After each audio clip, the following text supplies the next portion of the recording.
Hello, my name is Becky Barry. I'm a BSL interpreter. The Royal Shakespeare Company's production of Julius Caesar will be broadcast to schools on the 16th of November, and I will be interpreting it. I'm here now to provide some information which we hope will be useful when watching the play. First of all, I'm going to run through some of the characters in the play. I'll show you a photo of each and then show their sign name. I'd like to say a big thank you to students and staff from Eastbury School for creating these sign names.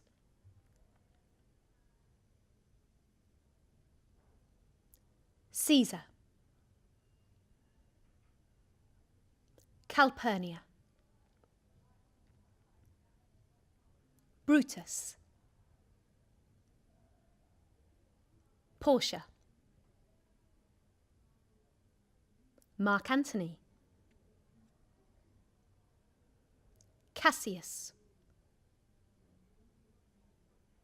Casca, the soothsayer, Decius, Octavius. I'm now going to describe what happens in the play. The people of Rome are celebrating Caesar's victory against Pompey, a famous military and political Roman leader. Caesar arrives in triumph, and with him are his wife, Calpurnia, and Mark Antony, his favourite. However, they are interrupted by a soothsayer, a person thought to be able to foresee the future, who shouts from the crowd, "Beware the Ides of March." The Ides of March is a date from the Roman calendar, which we think would have been around the 15th of March.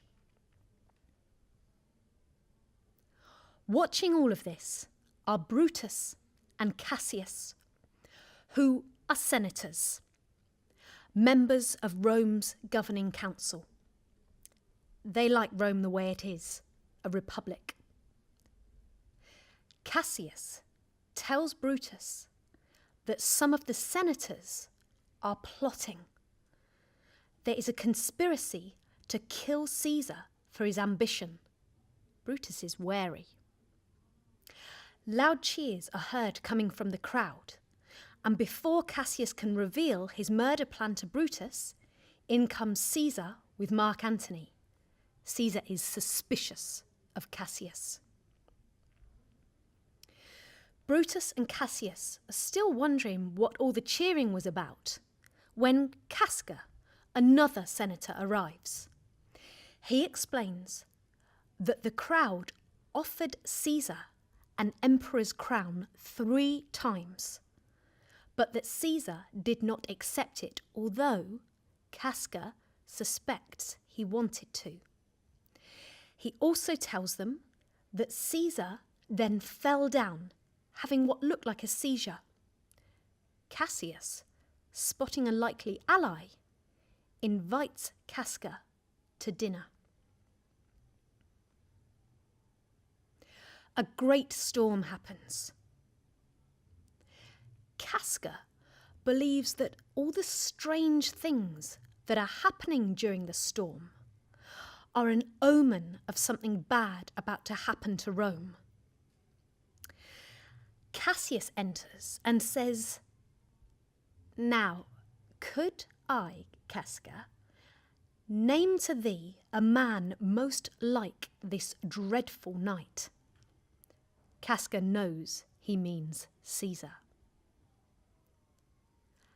They shake hands and a bargain is struck. Casca joins the conspiracy to murder Caesar. The night before the Ides of March, Brutus is at home, worrying about Caesar's ambition. There is a knock, and in comes Cassius, followed by Casca and the rest of conspirators, the other men who are in on the plot to murder Caesar. the conspirators come together and it is settled they will murder Caesar. Brutus is left alone with his wife Portia. Portia tries to comfort him, but he pushes her away. She shows him a self-inflicted wound, offering proof of her strength. Brutus is overwhelmed by her nobility. In Caesar's palace, Caesar and his wife Calpurnia cannot sleep. Calpurnia has had a dreadful nightmare that her husband will die. She begs and pleads with Caesar not to go out on the Ides of March. As dawn breaks, in comes Decius, one of the conspirators. Caesar explains that he will not go to the Senate because of his wife's dream. But Decius's reply changes Caesar's mind, who goes with Decius, leaving Calpurnia distraught. As Caesar arrives at the Senate, Cassius and the rest of the conspirators are waiting. They surround him, raise their weapons, and strike. At Caesar's funeral, Brutus addresses the people of Rome and explains the conspirators' motives, why they killed Caesar. However, Mark Antony speaks next and persuades them to turn against the mob, who are then forced to flee from Rome.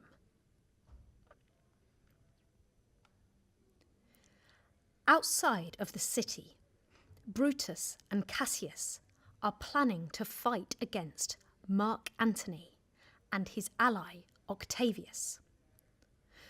We learn that Portia, Brutus's wife, has killed herself, but nevertheless, Brutus is determined to fight in order to restore order to his beloved Rome. Brutus is alone when suddenly the ghost of Caesar appears before him. Brutus is petrified. The morning of the battle dawns. But to find out who survives and who doesn't, you'll have to wait to watch the broadcast on the 16th of November.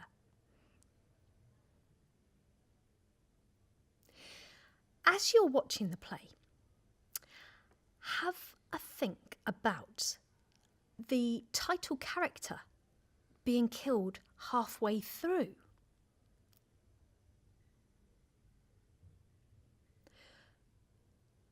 Does this surprise you?